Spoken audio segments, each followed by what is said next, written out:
No início deste estudo narrado, surge uma pergunta que muitas pessoas fazem. E muitas pessoas afirmam que Caim é filho de Eva com a serpente. A dúvida se espalha, e imediatamente aparece outra voz questionando: você já ouviu algo parecido? Existe alguma fonte para corroborar essa história, ou seria isso uma mentira, uma má interpretação? Assim se inicia uma aula muito importante, porque daqui para frente você vai aprender como estudar determinadas fontes, como elas surgem e como interpretar aquilo que é transmitido ao longo dos séculos. O narrador declara: eu quero te mostrar qual a fonte onde aparece essa informação, porque existe isso. E então revela que há um livro chamado Pirkei de Rabbi Eliezer, também conhecido como Pirkei de Rabbi Eliezer, um texto que reúne tradições antigas, histórias orais e ensinamentos místicos preservados por gerações. Ele explica que ele traz muitas partes da tradição oral e muitos ensinamentos místicos. Dentro desse material, afirma-se que está escrito explicitamente que quando Adão e Eva estavam no jardim do Éden, a serpente teve desejo de Eva. Essa é a base que alguns usam para justificar interpretações posteriores, mas a própria narrativa convida à reflexão. E aí, como é que foi? Uma serpente tem desejo de uma mulher? A pergunta continua: como é que pode ser que a serpente fala, convencer, é tão inteligente a ponto de conseguir seduzir Eva? O narrador lembra que no canal já existe outro vídeo tratando profundamente desse tema da serpente. Mas agora, o foco volta para o texto místico citado. Ele continua: voltando, a serpente desejou Eva e acabou que ela conseguiu seduzir Eva a ponto de terem relação e nasceu Caim. Assim afirma o trecho da tradição que ele explica. Porém, logo depois, a narração lembra que a Bíblia diz que Adão conheceu a sua esposa Eva, e esse conheceu é explicado como o ato conjugal que posteriormente gera Abel. O texto chama a atenção. Conheceu aqui não é conhecer de um dia antes. Na verdade, ele conheceu, ele amou, eles tiveram relações, e aí nasceu Abel, o segundo filho. Surge então a grande questão: como é que a gente vai entender isso? Seria literal? Seria interpretação simbólica? Seria uma tradição paralela que tenta explicar o conflito entre Caim e Abel? A narrativa encerra este início com a pergunta: será que isso aqui realmente é literal? Veio uma serpente, ela teve relação com uma mulher e acaba nascendo um ser? Essas perguntas moldam o caminho que seguiremos ao longo do estudo. Aqui não apresentamos conclusões ainda, apenas levantamos as tradições e reflexões, exatamente como foram apresentadas. É o início de uma jornada de análise, entendimento e busca pela verdade dentro das fontes antigas. Ao avançarmos na jornada, surge um ponto essencial para compreender qualquer narrativa antiga: a natureza da interpretação. O estudo continua dizendo que, quando tratamos de assuntos complexos da tradição, estamos lidando também com explicações humanas. Por isso, surge o alerta: você tem que entender algo quando nós temos fontes do Midrash.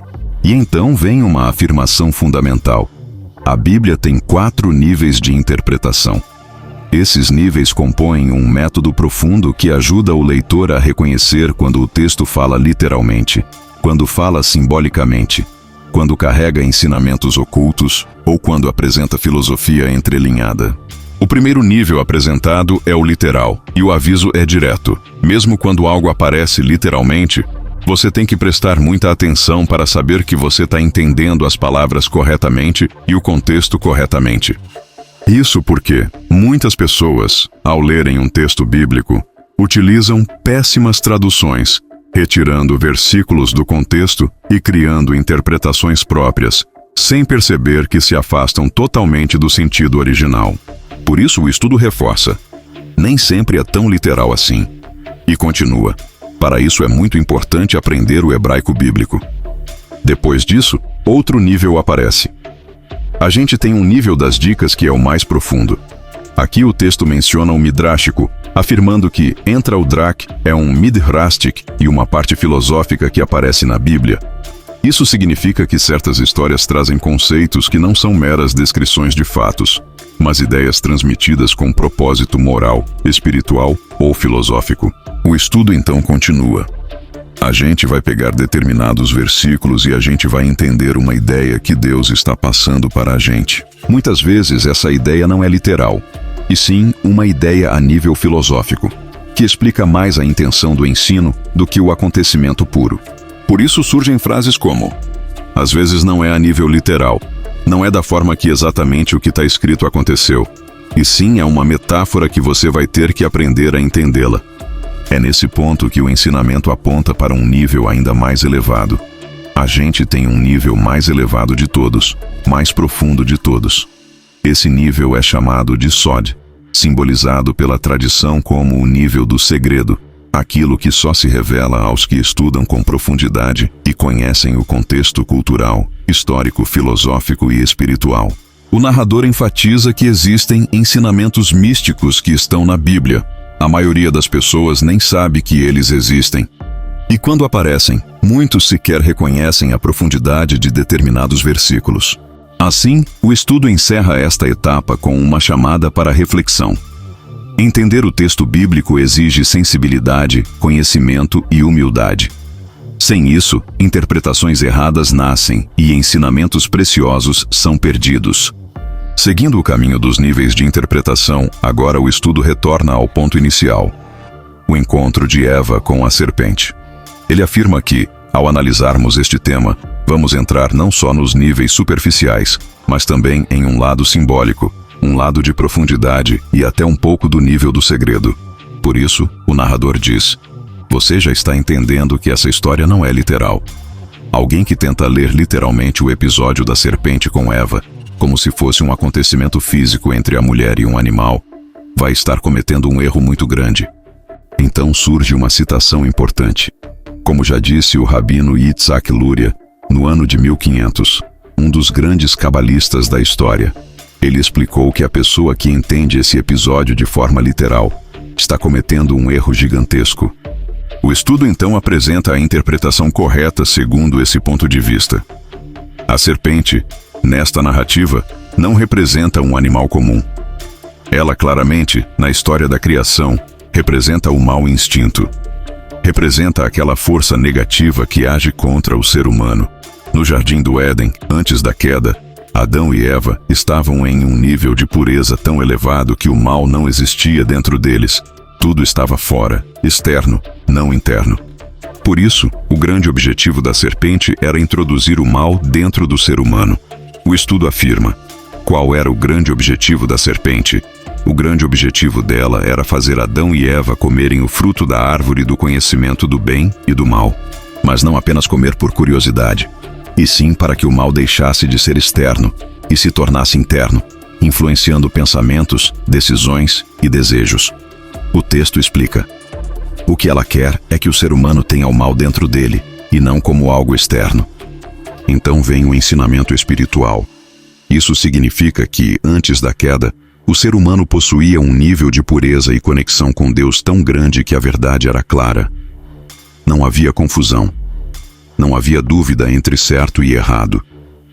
Mas quando o mal entra, o texto diz: há barreiras entre o ser humano e o seu Criador.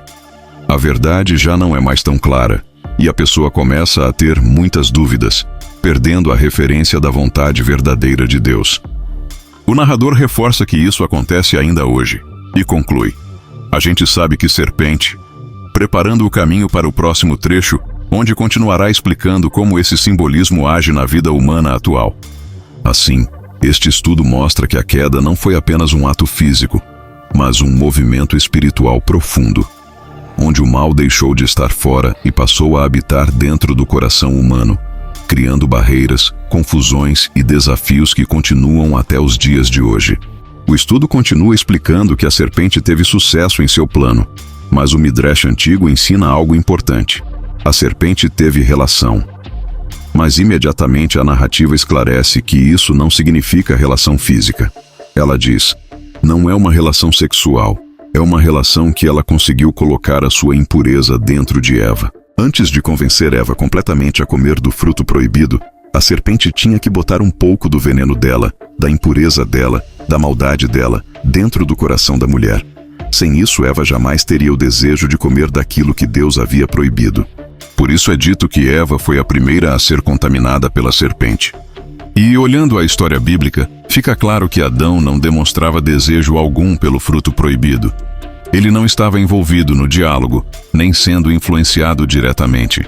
O texto ressalta: esse desejo só aparece em Eva. E quando analisamos a conversa da serpente com ela, percebemos exatamente essa ligação sutil entre os dois. A imaginação dela começa a crescer quando vê o fruto. De repente, ela passa a enxergá-lo como algo frondoso, saboroso, cheiroso, como se nada mais no jardim tivesse importância além daquele fruto, mesmo estando num jardim maravilhoso, cheio de abundância e alimento natural. Eva começa a achar que não tem mais nada de bom, como se tudo tivesse perdido o sentido. Essa mudança de percepção é resultado direto da influência da serpente, que vai aumentando, crescendo e dominando seus pensamentos. O estudo enfatiza que essa influência ficou tão forte a ponto dela pecar. E não apenas isso, Eva passa a convencer seu marido também a pecar. Assim, o mal que primeiro entrou por ela passa agora para Adão, rompendo o equilíbrio espiritual que antes existia entre eles e Deus. É nesse ponto que surge a grande reflexão. Explica para mim, para você, que Caim é filho da relação. E o texto continua com profundidade. Não se está falando de algo físico, mas de algo muito profundo que você tem que entender.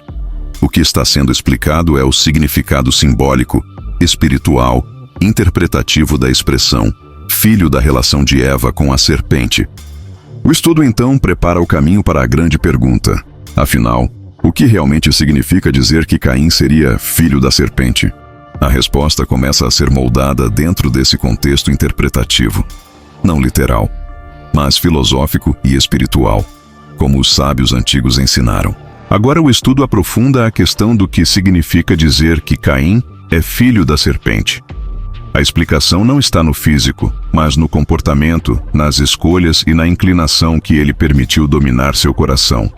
O texto diz: a diferença é que Caim, utilizando o seu livre-arbítrio, cai mais para esse lado. Ele se dá a oportunidade de conhecer, tocar e desejar o lado impuro, o lado contaminado. Isso não acontece com Abel.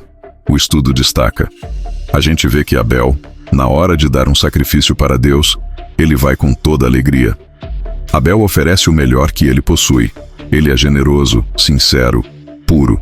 Ele entende que tem uma escolha, assim como Caim também tem. Mas Abel decide seguir um caminho completamente afastado da serpente. O texto continua: ele sabe que tem uma serpente, ele quer se afastar dela. Caim, por outro lado, toma a direção oposta. E então vem a explicação profunda. Ele é chamado de filho da serpente, no sentido de que suas escolhas começam a se alinhar ao comportamento da serpente. Não é sobre origem biológica, e sim sobre o caminho que ele decidiu trilhar. A narrativa mostra: da mesma forma que muitas vezes um filho vai seguir os caminhos do seu pai, assim é Caim.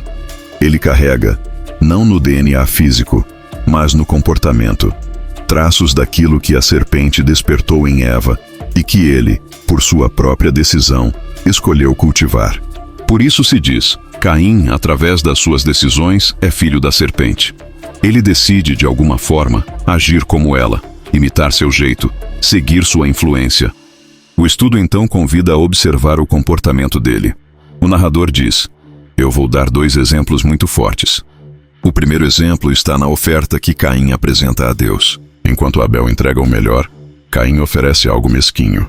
Ele não dá com alegria, não oferece com amor, não entrega o melhor. Ele dá o que sobra, o que é pior, sem boa vontade. E ainda assim, quando vê que seu irmão faz algo melhor, Caim fica tomado por uma inveja tremenda. A narrativa continua. Ele começa a se ofender, a questionar, a reclamar dentro de si. Como é que o meu irmão faz uma coisa dessas? Ele passa a culpar Abel, chamá-lo de tolo, enquanto diz para si mesmo que Deus não precisa de nada, criando 1000 argumentos para justificar o próprio desprezo pela vontade divina. O texto revela que todos esses pensamentos são impuros, todos ligados a um lado completamente negativo, o lado que Caim, por sua própria decisão, escolhe seguir. Ele decidiu atuar dessa forma. O segundo comportamento é o que todos conhecem: a violência. O estudo lembra o assassinato que ele cometeu e conclui: se você parar para pensar, tudo isso nasce da mesma raiz. a escolha interior de seguir o caminho que se afasta de Deus. Assim, o estudo deixa claro que chamar Caim de filho da serpente significa que ele permitiu que o mesmo impulso negativo que contaminou Eva dominasse suas próprias escolhas.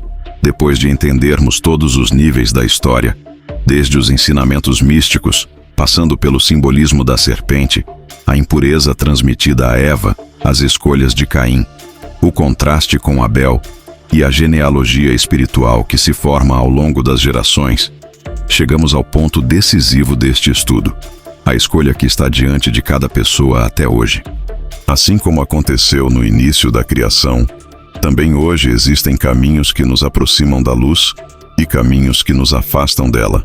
O estudo mostrou que ser filho da serpente não é sobre origem física, mas sobre escolhas espirituais. Caim se tornou filho dela porque decidiu seguir seu impulso negativo, cultivar inveja, raiva, egoísmo e desprezo pelo bem. Abel, ao contrário, seguiu o caminho da pureza, da generosidade, da sinceridade, da luz. E aqui está a mensagem mais forte de todas. Nós também temos um Abel dentro de nós. E também temos um Caim. Cada dia, cada pensamento, cada escolha revela qual lado estamos alimentando. A serpente representa tudo o que confunde, tudo o que separa, tudo o que obscurece a vontade de Deus dentro do ser humano. Mas Deus continua chamando, orientando, iluminando, assim como iluminou Abel. A grande superação está aqui. Não importa o quanto alguém tenha se aproximado do caminho de Caim. Sempre existe um caminho de volta. Sempre existe a chance de escolher a luz. Sempre existe a chance de romper com a serpente e caminhar com Deus novamente. Essa história, apesar de antiga, continua viva porque ela fala diretamente ao coração humano. Ela ensina que o mal só domina quem escolhe deixá-lo entrar. A pureza e a verdade continuam acessíveis a quem as busca. Cada pessoa define seu próprio caminho através das suas ações. Deus vê tudo, conhece tudo e continua oferecendo luz mesmo em meio às sombras. E agora, depois de aprender tudo isso, fica uma pergunta muito especial para quem está assistindo. Qual caminho você escolhe seguir a partir de hoje? O caminho de Caim dominado pela serpente? Ou o caminho da luz guiado por Deus? Se essa mensagem falou com você, se te trouxe entendimento, se te tocou, se abriu sua mente, se trouxe clareza espiritual, então não deixe isso morrer aqui. Se inscreva no canal agora, ative todas as notificações, deixe seu like para que essa mensagem alcance ainda mais pessoas. Compartilhe com seus amigos e familiares, porque muitos nunca ouviram essa explicação e precisam entender a profundidade dessa história.